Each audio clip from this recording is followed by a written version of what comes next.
Our final head coach for our football media days is an absolutely leader on and off the field, an incredible football coach, and has made his imprint in a powerful fashion, not only in the Big Ten, but across the country. He and his wife, Christina, are very involved and on our sleeves to increase education, advocacy in regards to childhood mental health initiatives, and they even have started and created their own Ryan and Christina Day Fund at the Pediatric Adolescents Mental Wellness Institute at Nationwide Children's Hospital in Columbus, Ohio. He's passionate about the mental health and wellness of everyone, but especially young people. So it's good to have Coach Day here today. We're looking forward to a great season. And so welcome to the podium, the head football coach at The Ohio State University, Ryan Day.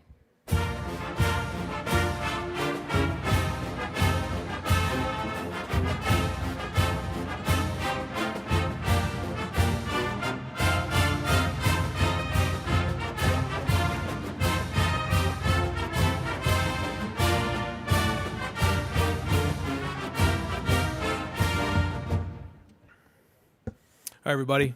Thank you, Commissioner Warren. It's exciting to be here today. A lot going on right here in Big Ten land, and I want to congratulate Commissioner Warren on a great couple months here and leading this conference into the future. And a lot of people, I'm sure, had a hand in that, and certainly want to tip my cap to all the presidents and athletic directors and everybody involved with it, but certainly Commissioner Warren being a big part of the expansion here of the conference. Really want to thank the leadership of President Johnson and Gene Smith, two people who have had a huge impact on my career here in a short period of time. And they've done unbelievable things at Ohio State and continue to do as we move into the future. I think as we look into this season, it's an exciting season for us. We have three guys here today, C.J. Stroud, Jackson Smith-Njigba, and Ronnie Hickman, who really – we could have probably brought 10 or 15 different guys here today, but they really and capture what we want as a player. You start with Ronnie Hickman. This is a guy who's been through a lot of adversity at Ohio State, had some injuries, but then played some really good football the last couple of years, had a really good offseason, has had really good leadership. We're going to need that veteran leadership, especially early in the season as we kick off with Notre Dame at home. Jackson Smith-Njigba had a tremendous year last year, had a really strong offseason. He's one of the more competitive young men I've been around and has had a very, again, strong offseason. All three of these guys have been named to our leadership committee. And then C.J. Stroud, who last year really grew going to last year. It's amazing at this time he had not thrown a college football pass, grew as the season went on to a Heisman Trophy finalist. But this offseason he's been really had an edge to him. He's just done a great job with his leadership. And so because of that, we've had a really good offseason, and I think it's great to see a team come together. I think every coach will say they had a great offseason, so I'm not just going to fall in line, but I'm excited at what this team is, and I'd kind of describe them as edgy this offseason. We do start with Notre Dame early in the year. I want to thank Buckeye Nation because there's just so much excitement around our program this year. That game and the last game, the rivalry game at the end of the year, is already sold out. Our home schedule, I think there's only single tickets available right now. So there's been a lot of excitement around that and a lot of excitement around this team. So as we head into the preseason, this will be an important preseason. We've got to start off the season well. We've got to play well in our first game, and that starts next week. So with that, take any questions you guys have. Okay, we'll start over here. Tim May, Lettermen Row. Ryan, expound on C.J. Stroud, though, just the way he's grown as a leader over the last year. Like you said, this time a year ago, you hadn't even named him as a starter. But where's he really stepped up in that regard? C.J.'s always had very good leadership skills. He's always had a voice. But once you go on the field and you show credibility that you can do it, it just you walk a little differently, and guys look at you through a different lens. And I think that's been the case. I think when you're young and you go into a season, you haven't played, you're just trying to figure out a way to complete that first pass, get that first win, and you're just so focused on your job and maybe the offense. This offseason, he's done a great job of really taking a bunch of guys on defense over to his house. He's cooked for them. He's really approached it like a coach, and that's what leaders do, and that's what really good quarterbacks do. So for a third-year player to take that kind of approach has been great to see. We're going to start here in the middle. Hi, Coach. Caleb Spinner, Scarlet and Gray Sports Radio. Your first three opponents this season, Notre Dame, Arkansas State, and Toledo, Ohio State has matched up a combined 9 times against in history before this year. How does your preparation change when you look at teams like this versus the ones you see all the time? Well, you don't exactly know what you're going to get. I think that's, especially with a new staff, you're not exactly sure what's going to happen. It's not like being in the 8th, 9th, 10th game of the year into November, where you have a whole bunch of games,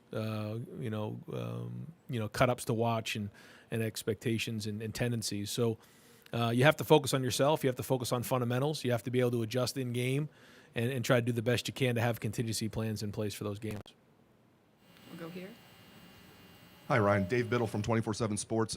In year one of the Jim Knowles era, so to speak, on defense, what are reasonable expectations in year one? Like, I'm sure improving isn't enough. You guys need to markedly improve. Just what are your thoughts on your expectations for the defense? Yeah, I mean, at first we have to play winning football, and that starts with stopping the run. I think that this offseason has been excellent in terms of them installing the defense, in terms of schematics. I think our new staff has done an excellent job, and Jim with the linebackers, Perry with the safeties, Tim with the corners, and obviously Larry up front. They come back with a lot of experience, almost the entire defense back. And really, almost the entire Rose Bowl team is back from last year. So that's exciting. So we have a little bit more experience there. So that part's good. But a new scheme, new coaches. All of those things are new. And I think going up against them in the spring and then seeing what's happened this summer and now into the preseason, it's been exciting to watch. There's just an aggressiveness about them.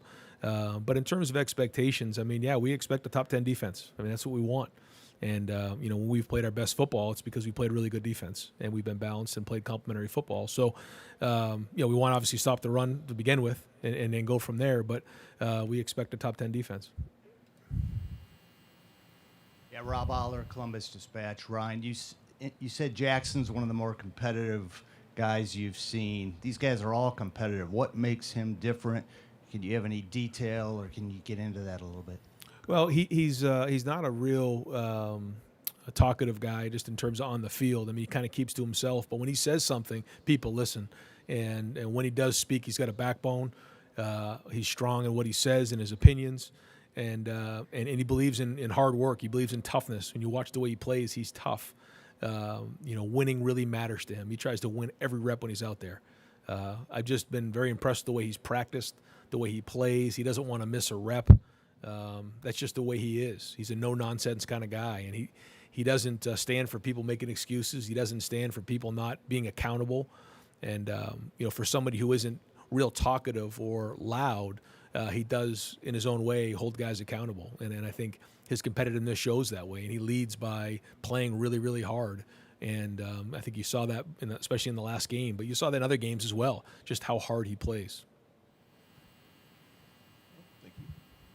Hey, Coach. Steve Halwagon, Bucknuts, 24/7 Sports. I want to ask about the offensive line. You got a couple new starters there this year, and they did a pretty good job last year keeping CJ clean in pass protection, but I know there were some concerns maybe with physicality in the run game. Just what are you going to do to bring that new offensive line around and develop some depth behind the starters as well? Yep, I mean those are areas of focus. Justin Fry's come in and done a really good job of talking about, we're not changing things, but he does teach things different. He has a different style of coaching, a little bit different technique, and so that's been great. We have moved some different guys around. We lost Nick, we lost Thayer, but it's good to have those other guys back. I'm really excited about the offseason that DeJuan Jones has had. He's lost a bunch of weight. He's in really good shape. Same thing with Matt Jones. Donovan Jackson stepped up and had a really good offseason as well. Luke has been a leader, and Paris moves to left tackle. So, that's a pretty good group right there. But like you said, I don't know if it was the physicality in the run game or just maybe the fits weren't right. But when we needed to, at times, we didn't get it done. Other times we did. When you look at our numbers, they were very, very good. And, we did run the ball when we needed to. But that balance is what we want. And certainly when you get to short yardage situations, big games, red zone, you got to be able to run the ball at a high level, and that's going to be the focus. And And the offensive line, the tight ends have a big hand in that, the running backs, but also Coach Fry in the run game. So. Hi, Ryan. Bill Rabinowitz, Columbus Dispatch. I know you made a big point of emphasis during the spring on leadership. You just talked about CJ's leadership. In the summer, players obviously have to take the initiative. What have you seen in terms of that for your team? Yeah, so we really did an extensive, study on how we wanted to handle leadership this year. We had two different periods where we elected a leadership committee, and those were, different positions, different position groups, different classes. They were voted on by the team. We went through the spring, then we re-voted as we came back off of the break in May, and we really intermingled the team. We tried to stay away from the position groups as much as we could. And I think that brought the team together a lot more. It also forced guys into leadership positions. I think the thing that was neat was that the first round of leadership was not the same round in the summer. So some guys maybe, took a step back, some guys took a step up. And so now as we head into the summer, we kind of have an idea who the captains are going to be because we've already gone through it once. And I think it's something that we're going to grab onto moving forward. And it's put guys in a situation to have a voice. And, I'm hoping that this pays off for us during the season. Yeah, Coach Jack Park, Sports Radio 97.1 The Fan in Columbus. Good to see you. I tag along a little bit to your previous question about opening with Notre Dame. Probably the most highly anticipated opener in school history, at least by the fans. And how has that impacted your players compared to other openers you've had both in the NFL and college, if any, or maybe not at all? Yeah, Jack, no, it's been real. I think our guys feel it. I think they feel the excitement. I think they feel the anticipation. I think they just feel the community rally around this team. But that first game being a night game is how else do you cut it? It's going to be electric. And our guys know that. So there's a little bit of urgency about them. And there's going to be this preseason. So last year we started on the road at Minnesota. And that was a big conference game on the road with a very inexperienced team. So we had to play well in that game. That's similar this year. Now we're at home, a little bit more experienced team. But the plan's going to be the same. We got to play really good football in that first game. And I think when you look at our season, we have to have competitive stamina. We have to play really good at the beginning of the year, and we got to play really good at the end of the year. And that's the challenge of being Ohio State. You got to win them all. And so competitive stamina is one of the things that we've been talking about as a team. Coach, all the way back on the TV platform, please. Coach Levon Whitaker, ABC 57 in South Bend. Coach, kind of to piggyback off my friend up there, opening up against Notre Dame and that build-up that you talk about, what is that doing for your team? But also, in addition to that, with a guy like Marcus Freeman, who went to Ohio State and played at Ohio State, do you think that a team like Notre Dame should join the Big Ten Conference under the leadership of Freeman, and just because of the build-up that you had this season?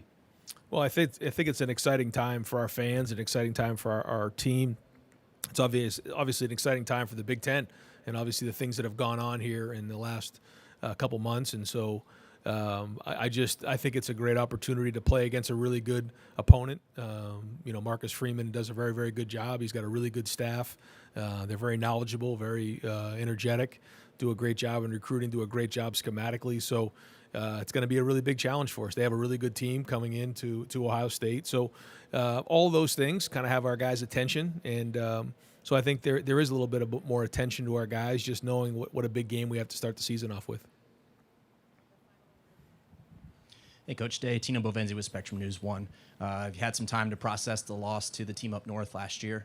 Just talk about how that has really catapulted you guys into the offseason as a motivating factor, and also just how good you feel about this team. It kind of feels like you have something special brewing in Columbus this year. Well, every year the expectations are high, and that doesn't change, based on what happened the year before.